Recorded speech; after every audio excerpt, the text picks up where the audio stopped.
Hello friends, यदि कोई व्यक्ति जीएसटी की कंपोजिशन स्कीम लेता है तो क्या वो इंटर स्टेट सर्विसेज सप्लाई कर सकता है? इसके लिए 1 जनवरी 2021 से जीएसटी एक्ट में अमेंडमेंट की गई है। फ्रेंड, जीएसटी एक्ट के अंतर्गत सेक्शन 10 दिया गया है जो कि बताता है कि जीएसटी की कंपोजिशन स्कीम लेने के लिए क्या कंडीशन है।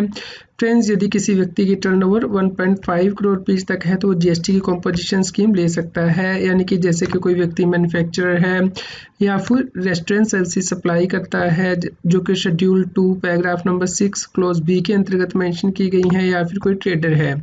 लेकिन फ्रेंड्स, इस केस में वो क्या सर्विसेज भी सप्लाई कर सकता है?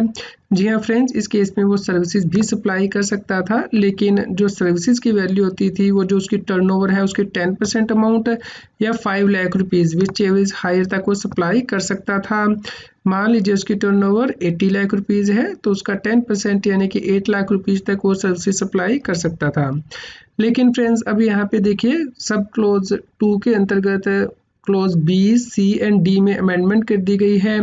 अब यदि कोई व्यक्ति सेक्शन 10 सब सेक्शन 1 के अंतर्गत स्कीम ऑप्ट करता है तो वो सर्विसेज सप्लाई नहीं कर सकता जिसपे कि जीएसटी नहीं लगता है, या फिर वो इंटर स्टेट सर्विसेज नहीं सप्लाई कर सकता है और ना ही सर्विसेज ई कॉमर्स ऑपरेटर के थ्रू सप्लाई कर सकता है जिससे कि जीएसटी एक्ट के अंतर्गत टीसीएस काटना होता है।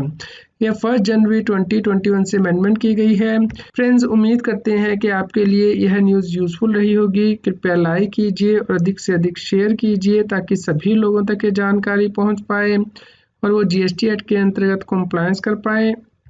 आप हमें Telegram app CA Satbir Singh टैक्सील पर ज्वाइन कर सकते हैं ताकि आप जीएसटी और इनकम टैक्स के रेगुलर अपडेट अपने मोबाइल पर ही प्राप्त कर सकें।